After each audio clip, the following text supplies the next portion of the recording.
Hey, good morning and welcome to Breakthrough Walls. I'm Ken Walls and I'm your host. And today I have a very special guest on. Mr. Eric Thayne is on the show, and I'm excited to hear this guy's story. So stay with us.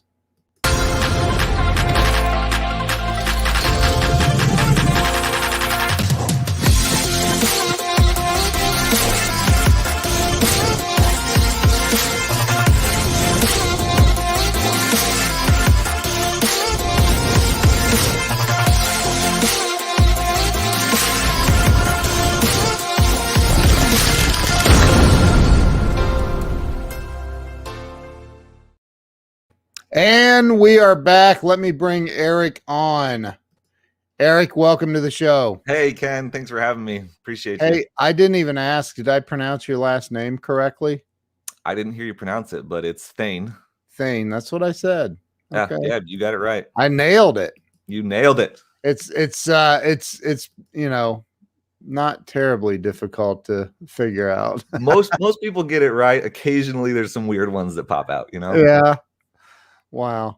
So Eric, I started the show about 3 years ago or so, and I've interviewed 370 some odd celebrities and entrepreneurs, and I think that the reason I did this is to help people get unstuck. I believe people get stuck in life. They don't know how to get unstuck. I've seen bits and pieces of your story, and it's impressive. So I'm excited to hear all about your story. So why don't we start with where you were born and raised? So I was born in Phoenix, Arizona. Okay. And grew up in Phoenix. So I lived in Phoenix for 10 years. Like I was telling you earlier, I grew up kind of all over the place. My family moved around quite a bit. My dad worked for John Deere, actually, and at John Deere, he moved around quite a bit, and we moved a few different places. So they had moved a lot before I was born, and then I was born in Phoenix. We lived there for 10 years. From Phoenix, we moved to Johannesburg, South Africa, for 3 years.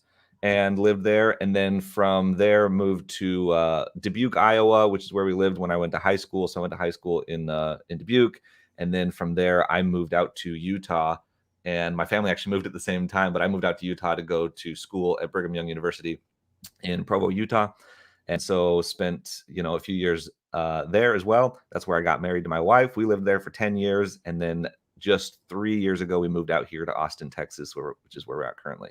Wow. I believe my brother Doug Wing went to BYU as well. Oh yeah. So, yeah. Hey Doug. So Doug wants to know if Dad was a mission president. No, he wasn't. No. So you where were you when you graduated high school? In Iowa? Iowa, yeah. Iowa. How long were you in Iowa? 5 years. Dude, I spent a month in Des Moines for corporate training one time. It felt like a year. Mm-hmm. Like it was. I'm like, what do you guys do here? Like, and it's really windy in Iowa. Like really windy. Okay. Yeah, it can be. You probably saw a lot of corn. Yeah. I was really funny because like we came from living in South Africa. Okay, it's a little exotic, right? Kind of crazy. And so like I'm like growing up in South Africa, having this like amazing experience there. And then we found out we're moving to Dubuque, Iowa, a town of like, I don't know how many people, but it can't be more than like 50,000, right? And so like this small town, we're moving to Dubuque. And when we flew in, when you fly into the airport, if you ever fly into the Dubuque airport, it's surrounded by cornfields. So it feels like you're landing in a cornfield. Like when you're looking out the window, you just see cornrows, and you fly and you're landing in the corn. It's not till you like just barely hit the ground that you finally see the tarmac and you can actually see where you're landing. So we're like, where are we moving? Like, how did we end up in Iowa, right? Of all places. But you learn to love a place when you live there. And I certainly loved living there. Wow. That's that would be a little bit crazy. So you graduated high school. Did you know that you were going to college right out of high school then, or? Yeah, that was the plan originally, was go to school. Wow. So you left there and you immediately went to Utah and started at BYU. Yep. So I did a Wow. year at BYU. Since I'm a member of the LDS Church, I also served a mission for 2 years in Ecuador, Guayaquil, Ecuador. Wow. Learned Spanish, spent 2 years there serving the people, Wow. and did that, and then came back and then finished my last 3 years at BYU. I got a major in graphic design. Nice. So you're a huge fan of Canva. I actually use it now. Hey, I'm a Photoshop expert, dude, and I have been for a long time. I don't even I was telling a buddy of mine the other day, I don't even open Photoshop on my computer anymore. Like It's just so much everything is easier, right? with Canva. It's so easy. Yeah, sometimes we need to put something together really fast. That's just easier. Back in my graphic design days when I was like into it, I would have hated something like that because Oh, I know, man. stealing Because all you our become jobs. Yeah. you're like, I'm a graphic design snob. Yeah. How dare you use That's Canva? so funny. So funny. Dude, it's a great program. It really is. Yeah. I'm thinking about doing some training videos on Canva actually, because it's Mhm. like it's so and then I'm like, well, it's too easy. Why would I do any training videos? Like like just in case you're a complete moron, here's some training videos. That's terrible. But anyway, so you got a degree in graphic design. That's pretty cool, man. So where did it take you though? So you graduate college, you have a degree in graphic design. What did you do with it? The funny thing about that question is that, like, you know, how many people do something with their degree, right? I mean, I think some people do, right? But some people don't. And for me, it certainly wasn't that way. And I went to school because you had to go to school and you had to get a degree. And I'm grateful for it. But like, it wasn't. I personally, I don't think that like college really prepares people for what they need to know in the real world in order to be successful. And so I learned that later. In fact, I learned it before. And then I learned it during college, but not from college. It was from doing my own client work. So I actually started my first graphic design business when I was 13 years old. And What? yeah, so I was 13. I always had this kind of entrepreneurial bug, and just wanted to like create and try things, and just like always experiment with new things. And so I had this bug when I was 13 years old. This was right when we had moved to Iowa from South Africa. And I was always creative, so I was always drawing as a kid, and just figuring things out. And so when I was 13, I started to get into graphic design, and I started learning. I started learning graphic design in Microsoft Paint. No joke. Me too. Right? I didn't have in the nice software. I didn't have the stuff. And in Microsoft Paint, I have full websites that I designed in Microsoft Paint, like pixel by pixel with the brush and the primitive shape tools. And that's how I got started with it, and just like figuring out how to do it. And so one of my Wow. first businesses was actually selling t-shirt designs to screamo bands on MySpace. Do you remember MySpace? Dude, that's where all the pedophiles hang out. Maybe now, but I'm just back then it was like everyone was there. It was like the pre-Facebook, right? So everybody's yeah. on MySpace. Nobody, like, Facebook wasn't around yet, and so it was a few years later that Facebook really came on the scene and started taking over. And so I was on MySpace, and everybody was on MySpace. It was MySpace and AIM, right? AOL Yeah. Instant Messenger. That's where all like high school kids hung out. Yeah. And so, or MSN Messenger was around too. And that's kind of how we communicated and hung out. And so I was on Wow. MySpace and just looking for opportunities. And there were a lot of bands on MySpace, and these like screamo or like metal bands would be on MySpace, and they had to build a profile. And they always needed like graphics and t-shirt designs and stuff to fill out their profile. And so I started offering these graphic designs to these bands for like $20 a piece. And usually what I would do is I would go in and I would like draw or illustrate in my software like a picture of like a dinosaur or something like that, and then take like a really scary font and then put the name of their band in a really scary font around it. It was things like running with scissors, or like a murderous confession. They had all these weird Yeah. names. And Yeah. if I would I'd build these t-shirt designs, and then I would sell them to people online for $20. with PayPal, right? Because PayPal was like brand new at that time. So I Yeah. was using Yeah. PayPal. And I don't think I realized at the time like how powerful what I was doing was. I was young. I was just like in my teen years. And to me, like I kind of grew up with the internet, right? It was Yeah. developing as I was growing up. And so, I think for other people, they'd probably be like, wow, this is amazing. You can do that. To me, it was just like, yeah, I'm just talking to people on the other side of the world and making money from them. Not a big deal, right? Right. Right. And so that was kind of the what got me started on the journey of like entrepreneurship and figuring out like how I can create value and create a service and get paid from people, not just locally, but also, online. So that and that all started with MySpace. Yeah. It's so funny, man. I mean, I built my first website in 1994. So like Wow. hard coded it with a program called Hot Dog, and there was no JavaScript, there was no like it was HTML. Period. That's it. Yeah. Nothing Yep. else. And so then Flash came along, and that was a nightmare. But so you know um you've been on the online entrepreneur thing for a while then. So did you make good money then at 13, 14? I mean, were you making decent money? No. I mean, No. maybe for a 13, 14-year-old, yeah, probably decent. And I probably Yeah. made let's put it this way. I probably made as much as my friends did who had jobs, and I Yeah. didn't have to work a job, right? Right. So Right. so there's the Wow. advantage, right? That's awesome. That's awesome. So where did it go then after I mean, did you do anything big in your teens, or did it all start happening for you after college? Yeah, so my businesses that I was running, they funded my entire childhood growing up, basically.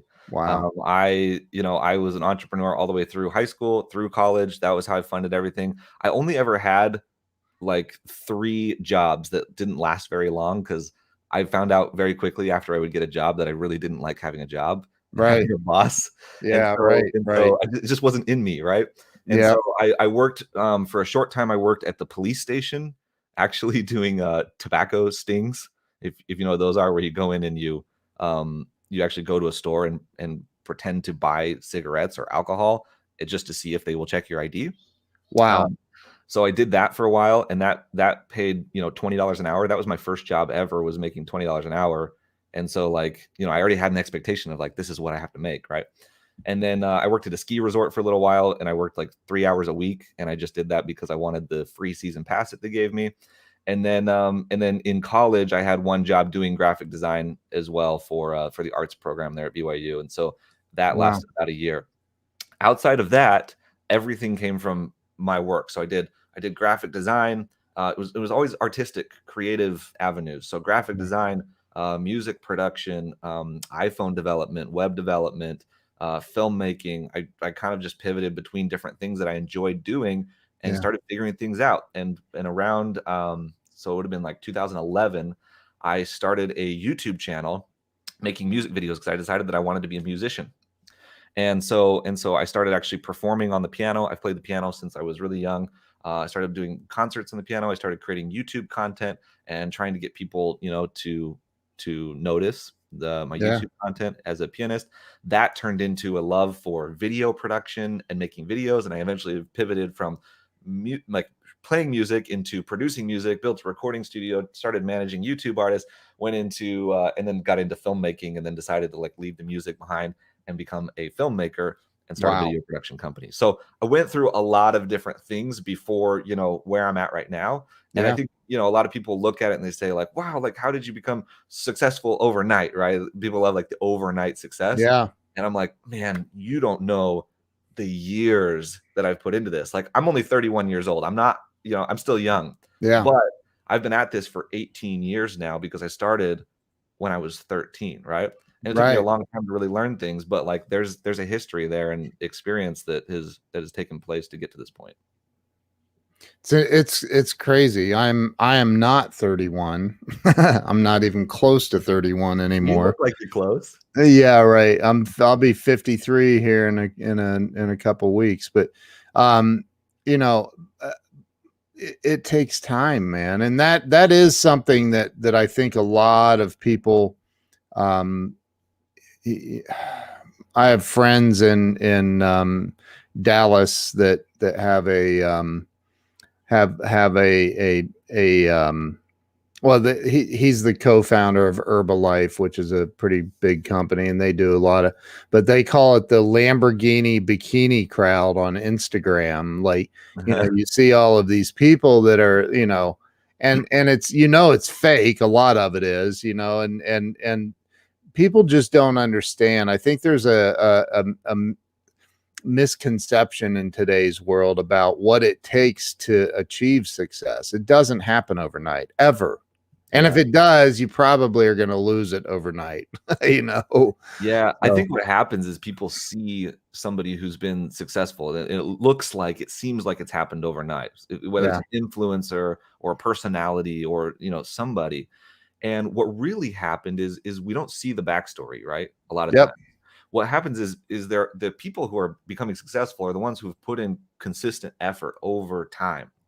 And again behind the scenes without anybody watching, when they had a small following where nobody was paying attention, and they put that effort in, and then a strategy came along or something came along that they were able to plug their expertise into that made it blow up. So there's that opportunity that comes for a lot of people, I think, is where you've put the time in and the effort in, and it's really was just a matter of plugging into the right strategy before it actually takes off. And what people see is from that moment onwards, right? Is that strategy. And so the perception to the public is, all I have to do is use that same strategy and I will have the same level of success. All I have to do is start a YouTube channel. All I have to do is build a funnel. All I have to do is this, or this. It's the strategy, even though like we know that all of them work with time, right? And so it doesn't really happen overnight. It's all of the years of experience in the making that made it so that thing was able to work. It took me 12 years to get to 1,000 subscribers on YouTube. So it takes time, man. And it sucks, and again, there's strategies. Obviously, there are experts that can help you. If your goal is to blow up on YouTube, a good idea would be to hire a coach or somebody that can help you blow up on YouTube. Like, for sure. But again, if that's your goal and that's what you, but there's so many other things. Like, you need to have content that's valuable, that people actually value your content, right? Or it blows me away. I see my 11-year-old daughter has like over 10,000 followers on a TikTok account that is about playing Roblox or something. And I'm like, what in the world? Are you serious? So, like, I'm a little jealous. Like, I have 400 followers on TikTok. I'm like, hey, honey, how about giving your dad a shout out on TikTok? Yeah, exactly. but so it's an interesting, it's really interesting. So you, I read in your bio that you eventually created a business with more than 14,000 paying customers, and generated multiple seven figures in business. So how did you get to that? How did that happen? I mean, you're only 31, dude. So like, that's pretty impressive. Thank you. Yeah, no. So like I said, I got into video production, kind of became my thing for a little while. And I say that because like I've hopped between so many things, but like for a little while that was my thing. And certainly something that I love, and just, I've been making videos since I was a kid and been creative with that. And I got into the world of commercial video production and really trying to create like really high level cinematic style videos and get clients, using those. Because my thing growing up was always like, how do I figure out how to do what I really love to do and then also get paid to do it? Because like, to me, that was like, that's the dream, is to be able to do what you love and make good money doing it. And so, I decided like, well, I love filmmaking. Let me figure out how I can make money as a filmmaker. Yeah. And so I started creating videos. I started creating video content and getting clients. built that business up over a handful of years, built it up to eventually about 6 figures a year in revenue as a video production company. And then that was when I had the idea and I was looking for like, okay, what's the next thing for me? Which I think as entrepreneurs, like we do that, right? You hit Yeah. one level of success with something and it's like, okay, now what's next? Right. What's the next thing? Where am I going from here? Right. And so Right. I was kind of exploring that as what's the next thing. And I had this idea that like, well, what if I could create an online course teaching filmmakers how to do what I do and how to create cinematic looking videos and how to get clients as a filmmaker. And when I started this was in 2016.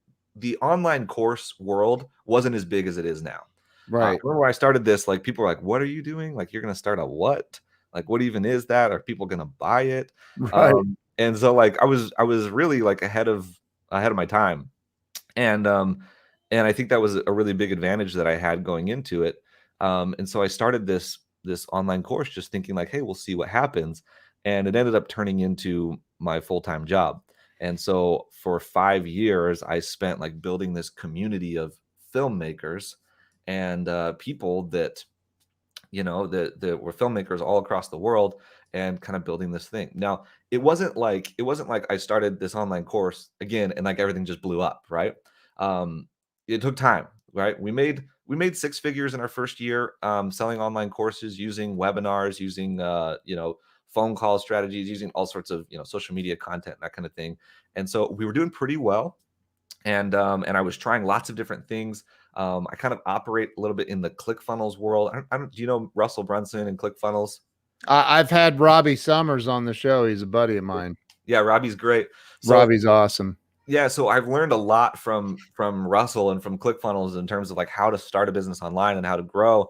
And so I was kind of following all those things and getting stuck in like different types of funnels and different ways to bring people in, and there's just so many ways to do it, right? Yeah. And so I was doing all these things, and that was keeping me stuck for a few years. And so for the first 3 years of running that business, I was hitting about just low 6 figures every single year, and by the end of the first 3 years, I had made about $500,000 in total revenue from this.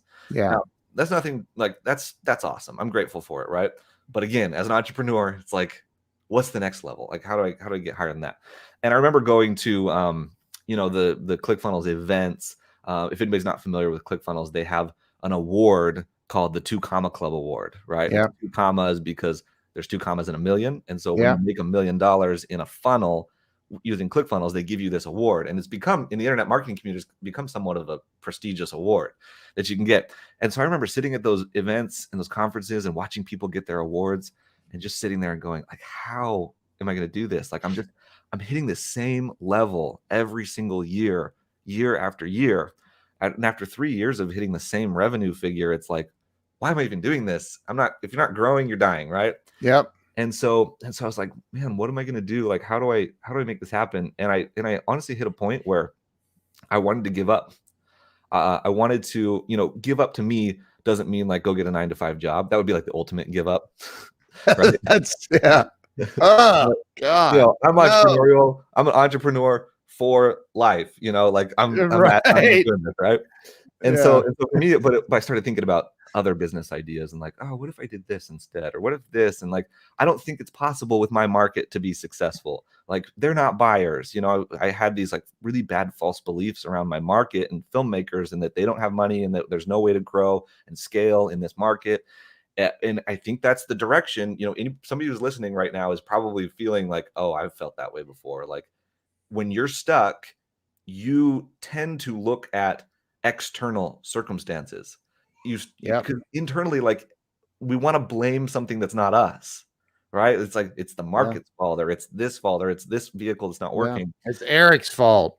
Yeah, and I didn't want to say that, Or it's Russell Brunson's fault. It's his Yeah, fault. yeah, like this stuff doesn't work, Dude, I got just a quick side, and I want you to keep going, but I remember I was at the 10X Growth Conference and Russell was on stage, and he literally now. I've been developing websites for 27 years, almost as long as you've been alive. And Russell comes out on stage and says, I've got bad news for you. Websites are dead. I'm looking around and I had clients. We had a private suite. I had clients that I'm building websites for in the suite, and I'm going, he's full of crap. Don't listen to him. I'm like, the hell's wrong with you, dude? No. Like, I was like, stop that, Russell. Anyway, so, but I love ClickFunnels. I use it every day. So anyway, keep going. Sorry. Well, yeah. So anyway, so I was kind of at that point where it was like, do or die. Like, am I going to continue with this, or am I going to, you know, what am I going to do here? Am I going to go do something else? And when I hit that point, I decided to like give it one last ditch effort. Like, let's just try. Like, I'd tried so many funnels, so many different things, and I said, you know what? Let's just try one more, Right. one more. And you know what? I'm going to do something different this time, because what I did with the first like 20 funnels that I built is that I would build them up to a point, I would try it, and if it didn't work, then I would go on to the next thing, and then move on to the next thing, and then the next thing, and then the next thing. And I never really put the emphasis into one funnel. And I remember something that Russell told me that really stuck in my mind. He said, if you want to be successful, focus on one offer, one funnel, and one traffic source until it makes $1 million, and don't do anything else. And I was like, okay, well, if that's what he says, like that's what's going to do it. Like, that's what we're going to do this time. What's he know? He's only doing 200 million a year. Yeah, nothing, right? So I decided, you know what? Finally, okay, I'll listen to it. I'll focus on the one funnel. Isn't it funny how we don't listen to people that? Oh God, I know. So I did it. I focused on this one funnel, and we decided that, you know, I had webinars selling, you know, $500 to $1,000 offers. I had some high ticket coaching programs that were from $7,500 to $15,000, and so like those were all kind of running okay and doing well. I decided, you know what, I'm going to build a front end offer, and this front end offer is going to be like a smaller offer. That's going to be a lower ticket. It's going to be $47, and it will bring people in and build me a list of buyers for, like, you know, ideal clients. And then what I'll do is I'll use some systems to upgrade people into my higher ticket offers. So that was the idea. We're going all in on this product. And so I created this product called Lighting Secrets. Now this was for the filmmakers, right? For videographers. And it was teaching videographers how to light their videos, right? How to make your videos look nice using lighting. And I built this product, I put it together, I decided to launch it, and I went all in on this funnel. Okay. So we launched it at first. And the idea with a funnel like this is, hey, if I can get it to break even on my ads, which means that if I spend $50 on ads, I make $50 back out, and then I get a buyer on my list, right? So I'm getting buyers on my list for free, and then I can send them into my higher ticket offers and make profit there. And that was the whole goal with this. If I can break even, the goal is to break even. And so I launched the funnel, and what do you know? It did not break even. We started losing money, like a lot of money. Okay. So it was more like, rather than putting in $50 and making, you know, $50 back, it was like I put in $50 and I made 25 back. Right? And you're like, if it weren't for bad luck, I wouldn't have luck at all. Exactly. And so I'm hitting this point where, like, you know, in the first month, we ended up like, okay, as an entrepreneur, you start one month with a certain amount of money in the bank. And if you end that month with less money in the bank than when you started, you really start to question your existence, like what you're trying to do, right? It's like, why am I even here? Maybe I should go back to work at the police department and run stings. Like, I get it, man. Yeah. So I'm just like, this is not working again. But I had committed to myself that, like, I'm going to go all in, right? Yeah. And so I started tweaking the funnel and running little tests. Okay. You run a split test where you run like half the traffic to one version, half the traffic to another version. Yeah. And then you see which one works better. So you change the color of a button, or you change the headline, you add a video, you put in a testimonial. I started tweaking and testing all these things over and over and over again. And eventually we hit break even.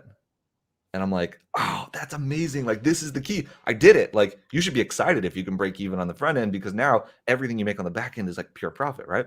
So I was excited about that, but I was like, man, I wonder if I could go further. Like, can we do more with this?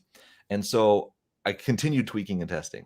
I continued tweaking and testing, doing everything I could. I talked to my mentors and my coaches. I said, look at this page. What do you think could be done better here? And they would give me like a list of ideas. Try all these things. And I would go through one by one and split test every single one of them and see what would work better.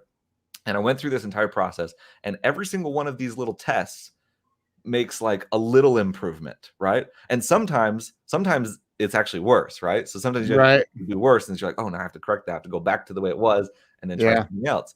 And so it's like little improvements, but over time, it can make a massive difference. Yep. So this was beginning of 2019. In February 2019, my business made $15,000, and that was at a $3,000 loss. Okay, so we ended Yeah. up $3,000 in the hole at the end of the month. How were you eating? How was I eating? Yeah, I mean, if you're losing money, like how do you just like? I mean, yeah. we lost money for like a few months on this offer. It wasn't Wow. like long term. Yeah. But like overall, you know, we're doing Yeah. things, we're, you know, selling other offers to our Yeah. members, Right. Yeah. doing things to like, keep the business afloat, right? Right. But we so February 15K at a 3K loss. And that was when I started the testing. In March, we made 30K. In April, we made 50K. Wow. And in May, we had our first 6-figure month ever. We passed $100,000 in sales. Wow. On this offer at a on the $47 deal. On the $47 deal at a Come very on. high profit margin. That Wow. was, you know, that was in May. By August, so I told you in 3 years, it took us 3 years to get halfway to the 2 comma club, right? Halfway to Yeah. $1 million. We did the other half in just 6 months. So this is Wow. like extreme acceleration. And by August, we passed, you know, the 2 comma club line. We got our 2 comma club award. We passed Yeah. $1 million with our entire business. And then now that Lighting Secrets product, that $47 offer, has made over $1 million just by itself, not counting all the high ticket offers that we Now, do you have an upsell in there and Yep. do you convert some of those upsells in the funnel? Yeah. So what we do is we have so it's a $47 offer on the front end. We have a $17 order bump. So an order bump is when you're on the checkout and you're ready to put in your credit card, or after you put in your credit card, there's another little offer that's like, hey, do you want to also add on this little upgrade as well? Yeah. It's like when you're at the store and they've got like candy and gum and Yeah. stuff. Like, hey, add these things on, just little things.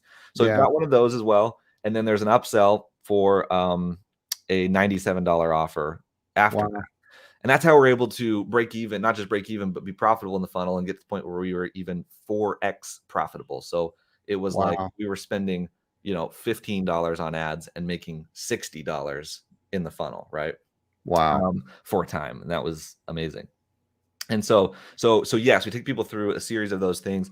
And then through testing all of this and working on it, we developed these automated systems for upgrading people into our high ticket programs. Still to this day, I don't look at the front end offer as like my business, right? Like that's not the business. That's just it's a bait to get people in who are my ideal clients. And then I send them into my core offer, my high ticket offer, which is coaching, where I can serve people at the highest level. That's ultimately where we're trying to get people to. And when you say coaching, you're talking about coaching people through creating funnels, and is that the kind of coaching you do, or are you a life coach guru like everybody else? No, so business, yeah. And so I initially started doing this for the filmmakers, right? So they would buy the lighting course, or they'd buy one of our other offers, and then they would send into our I had a business coaching course for filmmakers, how to grow your business, shoot better looking films, get higher paying clients, that kind of thing. And so that's what we've been doing for the last 5 years. Just recently this year, I started pivoting into, well, hey, I've done this with online courses and coaching. I could show like how many people could be impacted if I would show them how we did this. And so we've pivoted into helping other course creators, entrepreneurs, coaches, consultants to scale their offers and their programs and their businesses using what I call mighty offers. And these mighty offers are these front end offers that you can use to bring in those buyers and then send them into your core offer, your high ticket offer. Wow. That's powerful, man. And so there's a big market for that. For which one? For what you're doing, the coaching. Yeah, absolutely. Absolutely. Wow. So that's interesting because I'm out here in my own little world. I have a course and coaching and all of that, and you get so focused on what you're doing, you don't see what everybody else is doing. I don't know if you experience that or not, but Yeah. so let me ask you a question. What do you so now, I mean, now you're doing multiple seven figures. Did you get your 2 Comma Club award yet? I did, yeah. Okay. Are you going to be at Funnel Hacker Live in September? Yes. Yep, I will. We'll get to meet then. I'll Oh, be awesome. there too. That'll be Yeah. great. So what do you think? I think I know what your answer is going to be, but what do you think makes most people that like are building a funnel? For example, I'll give you a perfect example. I did a I was getting a bunch of people to do the one funnel away challenge with me. I created a private Facebook group, got a bunch of people that signed up. We all paid our $100, and most of us, especially me, I was right in the middle of closing on a house and a lot of other things happening. I didn't do it. I did not do. I already build funnels. I kept saying to myself, you already know how to build funnels. You build them every day. What the hell do you need a one funnel away challenge for now? And so I made it the first day and I was like, oh my gosh, there are so many things that are like, how am I going to have the time? Like, and so I didn't make it any other day. I couldn't be there. But there are people that don't have my schedule, that have a lot more free time than I have that didn't make it either. So what do you think stops people from that? I would say like number one thing is not staying in the game long enough to learn the game. Yeah. I mean, that's the thing is like, you don't know what you don't know. There's so much that you don't know and you don't even know that you don't know it. Yeah. And I think it's one of my friends and mentors, Myron Golden. I think he's the one that talks about the circle of exposure. How like when you're starting out, you're a circle like this, right?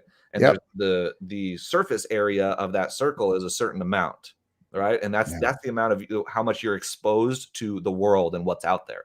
And as you grow and you gain more exposure to more things, that circle grows and becomes bigger. And as the circle becomes bigger, now the surface area is much bigger. So your exposure gets bigger. And so you start realizing that there's so much more out there that you didn't know. Once you learn something at a certain level, then you also learn something that you didn't know, and you realize like, oh, I don't know that, so I need to learn that. And when you learn that, then you realize there's something else you don't know, and so you grow over time as you figure these things out. And so I would say that like it's staying in the game long enough to figure it out. To your point, what you said is that like you didn't want to join the one funnel away challenge because you're like, I already know this stuff and I already know funnels, and like I've done that like how many times over the last how many years of just saying like, okay, I have this figured out now. I have this figured out now. I have this figured out now. And every time it's at another level. And so what happens, and it keeps baffling me, that sometimes I'll hear something from a mentor or a friend or a coach or Russell, and he'll say something that I've heard them say for years, over and over and over again. And for some reason right now it hits different. Yep. And you have this epiphany that's like, I never thought about it that way. In fact, sometimes it's kind of funny. Like I'll have one of those epiphanies and I'll call a friend who's another entrepreneur, and I'll say like, hey, like I just had this epiphany. I have to tell you about it. And I'm like, so-and-so said this, and this is the epiphany. And they're like, yeah, like we've heard that over and over again. I'm like, no, you don't understand. It's different now. It makes completely different sense now based on my current situation and my current experience level.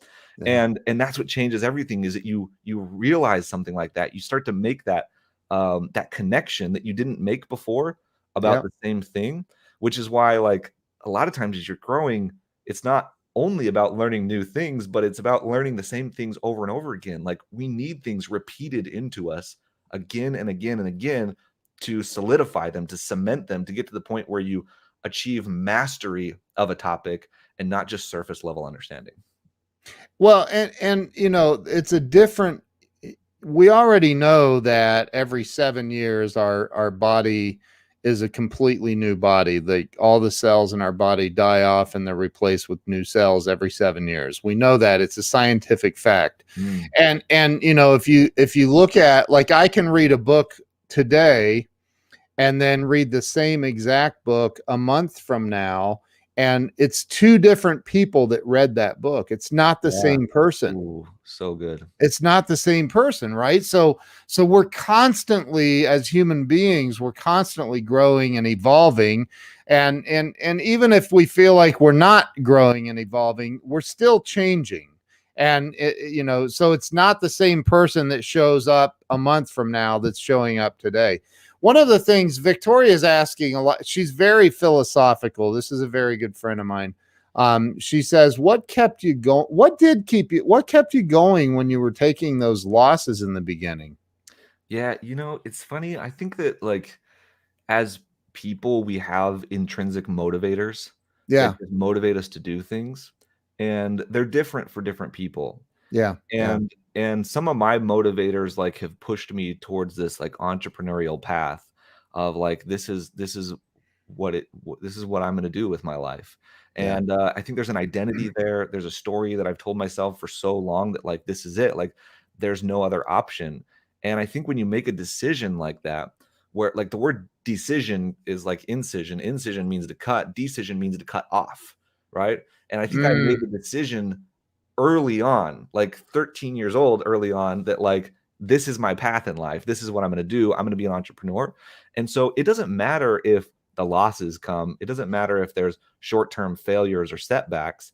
I already made that decision that this is what I'm going to do. I'm not going down another path. And so having that confidence and that commitment level that, like, this is my thing, this is my sport, this is my life, this is what I'm going to do, certainly helps with that.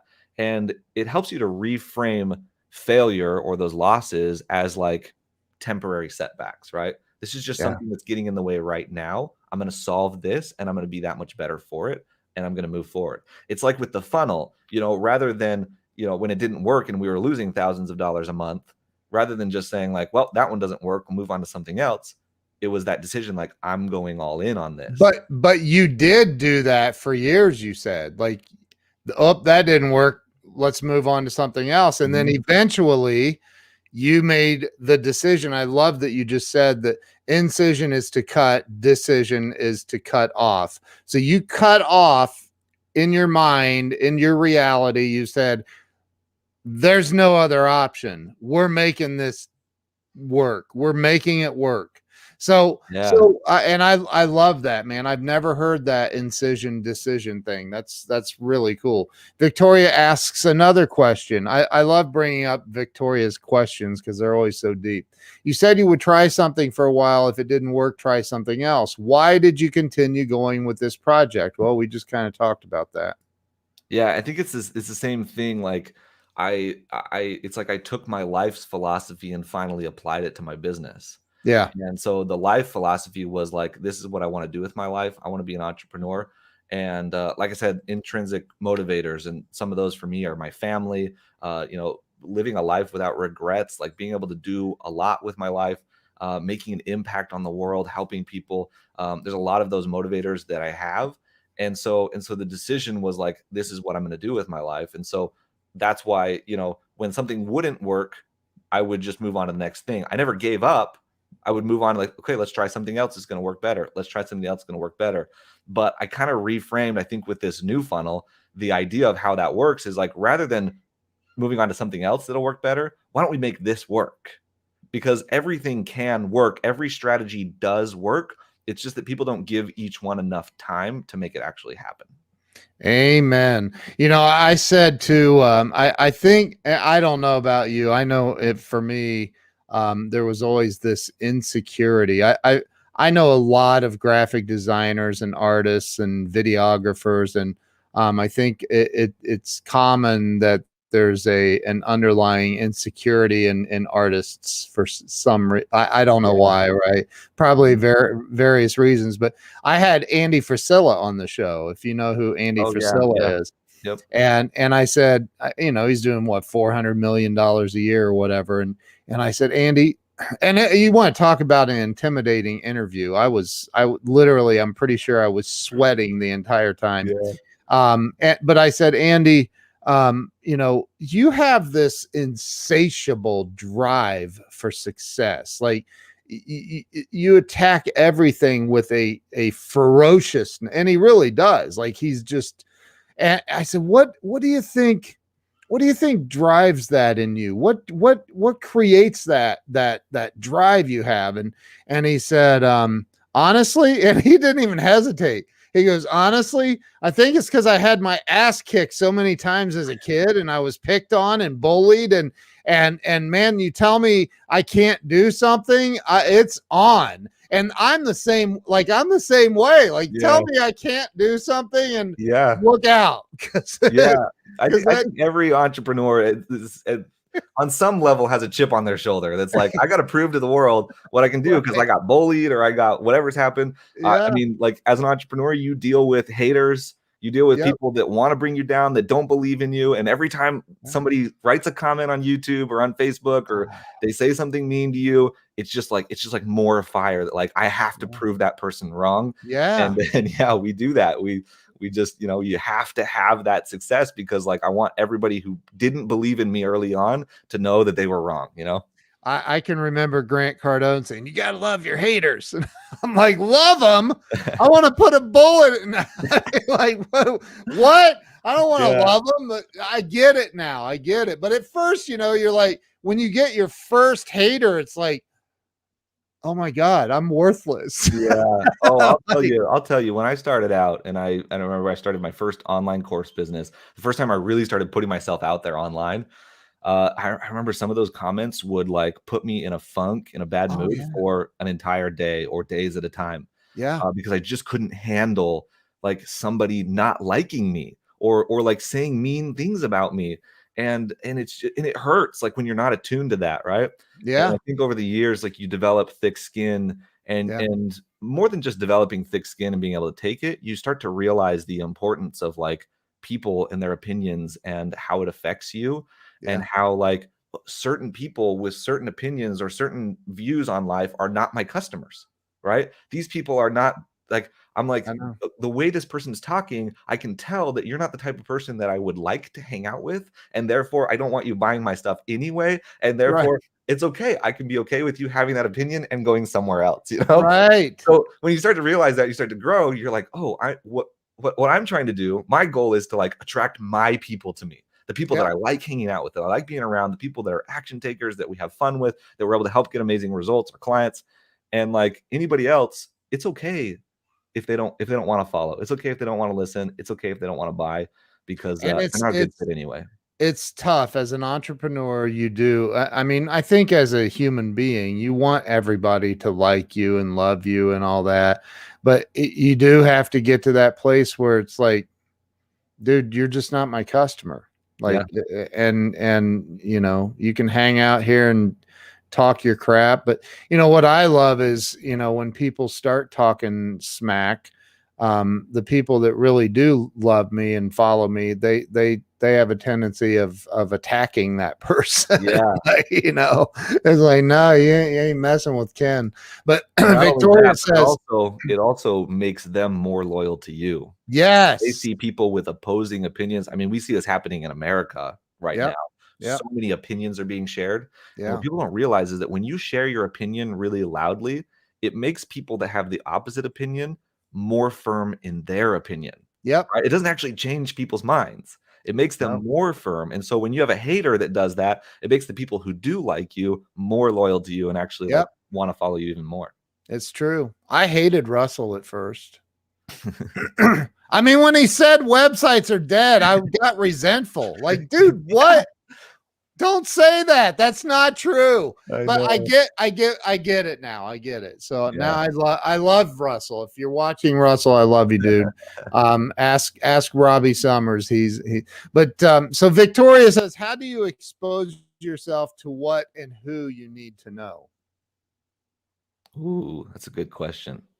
She asks So very, very deep questions, dude. yeah, it's a really good question. I think you know, in terms of the circle of exposure that we're talking about, some of that exposure happens just from experience and just putting yourself out there and always trying to grow and put yourself in unique situations. But a lot of like exposing myself to who and what I need to know has been a product of me like actually, you know, paying to be in the room. And Yeah, there you go. that's probably one of the biggest secrets to success that I could give anybody is like you can pay to be in the room. And when I say in the room, I mean like in the place where the knowledge is happening, in the place where the ideas are being shared, and Yep. around the people who are taking those ideas and taking them out into the world and being successful. Because ultimately, your environment is what's going to influence you.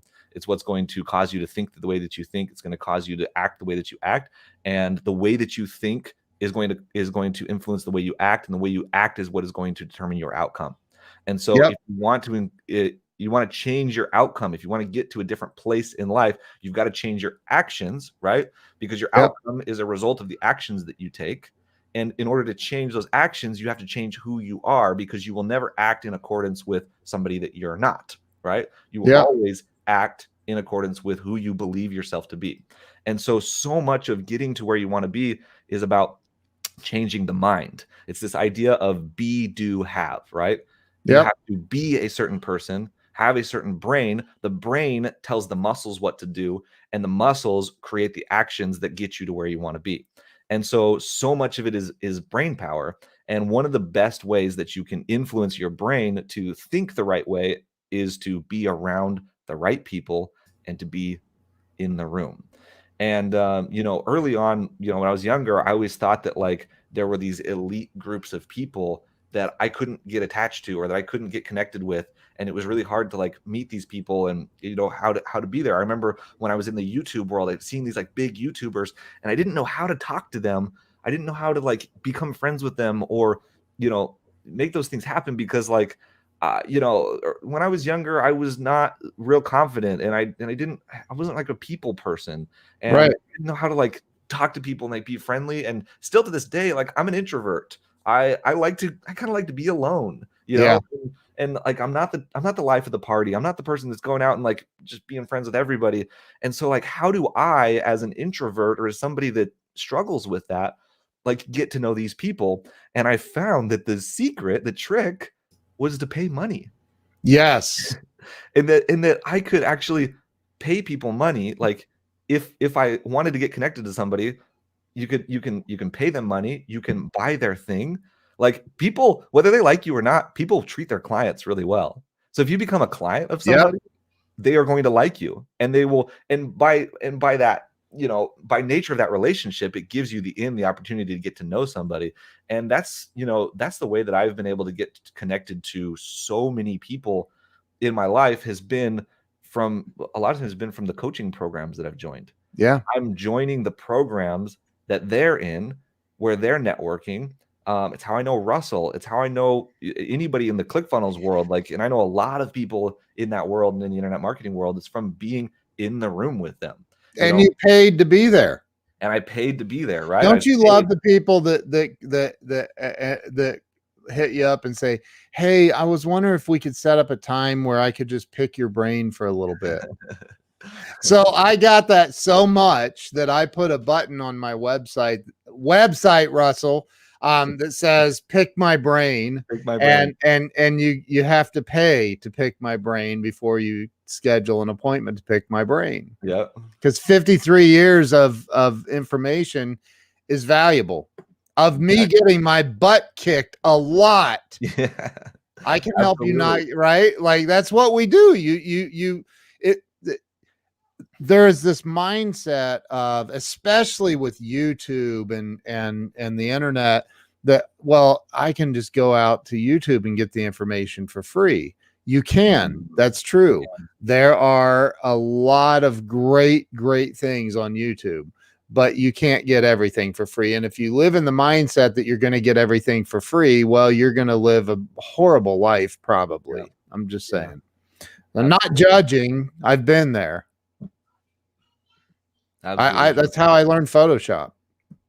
was YouTube and a lot of errors.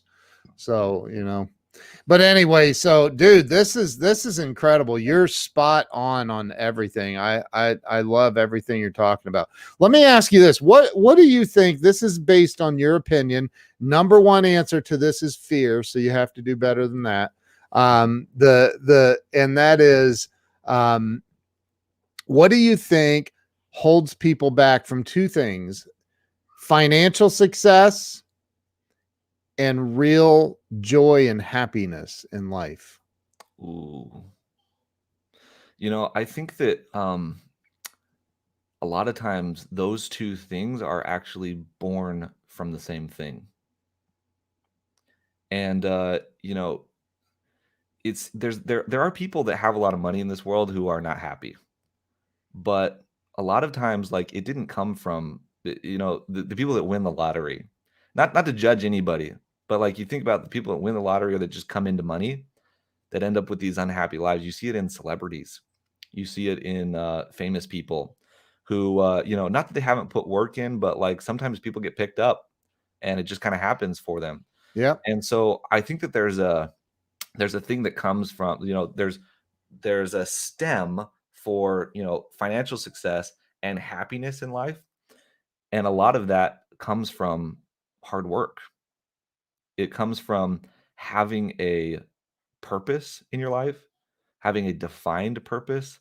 I don't know if you've read the book Outwitting the Devil by Napoleon Hill. Sharon Lecter is a good friend of mine. Yes. Yeah. I've read that book. It's amazing. So, I mean, I just listened to it on Audible last week. So that was my first exposure to it. And, and he talks about that like there are people in this world that are successful and happy and positive thinkers. And unfortunately, it's only like 2% of the population. And then he talks about how like the other 98% of the population are the people that are controlled by the devil, right? Yep. People that don't know how to think for themselves, that are drifters, right? And they just kind of drift through life and allow things to happen to them. Yeah. And the thing that determines whether somebody is going to be a non-drifter or a drifter in that book is the biggest thing is having a definite purpose. Yep. Having a definite purpose, thinking for yourself, and then taking positive action consistently over time. And those are the things that cause, number one, financial success, and number two, joy and happiness. Because it's not the money that creates the happiness. It's the purpose, it's the adventure, it's the journey that you go on, it's the experiences that you have, it's what you learn from, it's how you grow, and what you're able to accomplish in your life that I think brings real true joy. Amen, dude. Amen. I totally agree. I just posted the other day that, success really is not that difficult. If I said to you, if I said to a group of 10 people, all you have to do is walk every day from my house to downtown Columbus, Ohio. It would be about a probably 4-hour walk, and then walk back. And at the end of 1 week, I'll give you all $1 million. Only one or two of them would actually do it. Mm-hmm. A very, very small percentage would actually do it and complete the whole week. And so it's success is really about what you just said. It's about being consistent. Just keep showing up no matter what.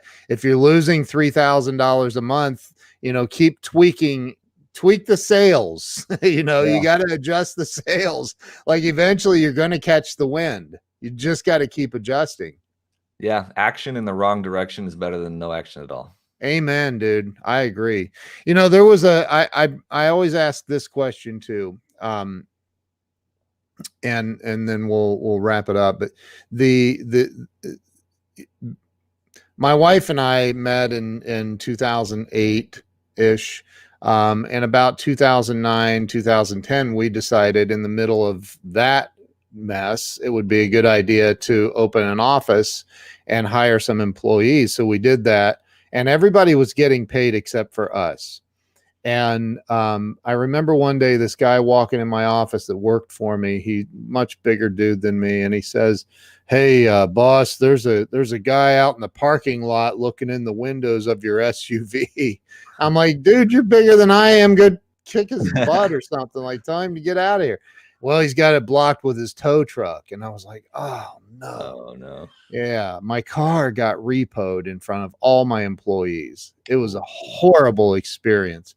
And I remember thinking, what's the point of being here? Why am I even here? Why am I doing this? And I was literally ready to give up on everything in that moment, because it was the most humiliating moment of my life. It felt like, and there are people, especially during the pandemic, that 2020 kicked a lot of people right in the teeth, man, and suicide rates went skyrocketed in not just this country but throughout the world. What do you say to somebody that may be watching or listening, that they feel like they've tried everything and they're barely hanging on to life? They're barely hanging on. They don't know which way is up. They don't know what the next move is. What do you say to that person that's watching or listening right now? Yeah, I mean, the first thing would be like, you haven't tried everything, right? Because the strategies, whatever you want to call the strategies, like how to be successful in life, which there's a million of them, right? They all work. They're just a matter of doing it. And I think that, like, we need sometimes you got to try a lot of things before you figure out the one thing that works. And for some people it takes a few months, for some people it takes a few decades, right? And the reality is, like, that's just the way it is.